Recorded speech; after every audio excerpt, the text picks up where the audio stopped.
দেখো বন্ধুরা, এই চলছে আমার ডিম কষা রান্নার প্রস্তুতি।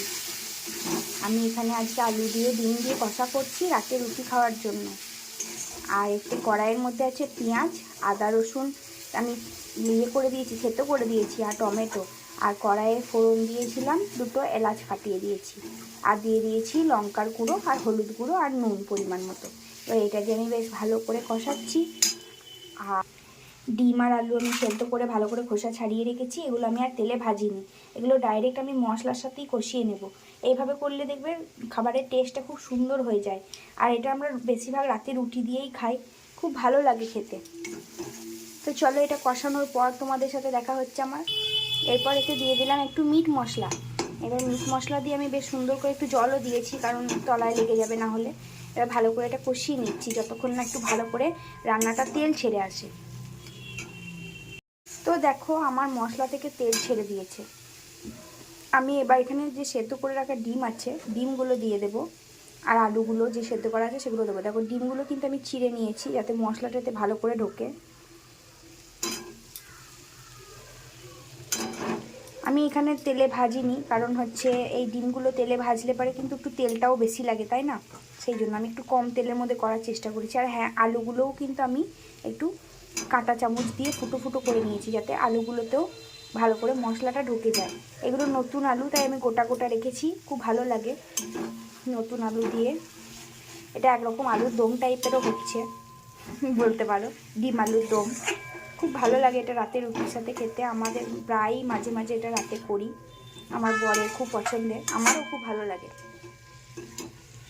তো বন্ধুরা, আমার কাছে কাঁচা লঙ্কা বা শুকনো লঙ্কা কোনো লঙ্কাই নেই আজকে, দুটোই আনা হয়নি।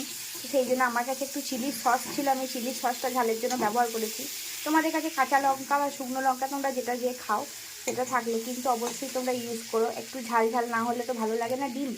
তো এবার আমি এতে একটু জল অ্যাড করব, কারণ আমার এখানে মশলাটা লেগে যাচ্ছে তলাতে। চিলি সসটা দিলাম যাতে ঝাল হয়, আর কিছুই নয়। তোমরা এখানে কাঁচা লঙ্কা বাটা বা কাঁচা লঙ্কা কুচি বা থেতো করে যেভাবে হোক ইউজ করতে পারো। কাঁচা লঙ্কার ফ্লেভারটাই বেশি ভালো লাগে। তবে যারা শুকনো লঙ্কা খাও তারা শুকনো লঙ্কা বাটা বা শুকনো লঙ্কা গুঁড়ো ইউজ করতে পারো। আমি এখানে কাশ্মীরি লঙ্কার গুঁড়ো ইউজ করেছি কালারের জন্য। আমি শুকনো লঙ্কা ঝাল যেটা হয় সেটা ইউজ করি না রান্নাতে, কাশ্মীরি লঙ্কাটাই ইউজ করি। তো আমার এখানে কিন্তু একটু জল দিয়ে দিলাম। এবার আমি এটাকে বেশ ভালো করে একটু ঢাকা দিয়ে দিয়ে কষিয়ে নেবো, কারণ আমার যে মশলাটা, সেই মশলাটা আর একটু গলতে সময় লাগবে। দেখো, আমি ঢাকা খুলে নিয়েছি। এবার এতে সামান্য পরিমাণে একটু চিনি দিয়ে দিচ্ছি, যেহেতু টমেটো আছে টেস্টটা ব্যালেন্স হবে। আর একটু মিষ্টি মিষ্টি হলেও ক্ষতি নেই আমার, কারণ আমাদের একটু মিষ্টি মিষ্টি আমরা খাই। তোমরা যারা মিষ্টি খেতে পছন্দ করো না তারা এটা স্কিপ করতে পারো। আর আমার এদিকে দেখো কষানো হয়ে গেছে, একটু গ্রেভি গ্রেভি রাখবো যেহেতু রুটি দিয়ে খাওয়া করছি। এটা ভাতের সাথেও খেতে খুব ভালো লাগে। তো আমি এই রেসিপিটা আজকে হঠাৎই মন হলো একটু শেয়ার করলাম। তো কেমন লাগলো অবশ্যই সবাই জানাবে। আমার কাছে ধনেপাতাও আজকে নেই, আমি আজকে খুব যেগুলো দিই সেগুলো ছাড়াই করছি অন্যরকম করে একটু। এভাবেও আমি করেছি আগে, তো এটা আজকে তোমাদের সাথে শেয়ার করছি। ধনেপাতা ছাড়াও কিন্তু হয়।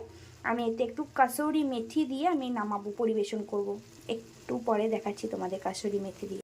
তো আমার কাছে ধনেপাতা ছিল না, তাই আমি একটু কাসুরি মেথিটাই শুধুই দিচ্ছি, নাহলে আমি ধনেপাতা কাসুরি মেথি দুটো একসাথে দিই। সামান্য পরিমাণেই দেবো।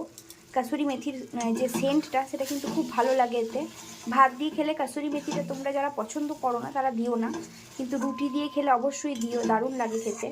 তো ব্যাস, আমার এদিকে রান্না মোটামুটি কমপ্লিট, আমার ডিম আলু কষা। তো আজকের রেসিপিটা কেমন লাগলো সবাই আমাকে একটু জানাবে।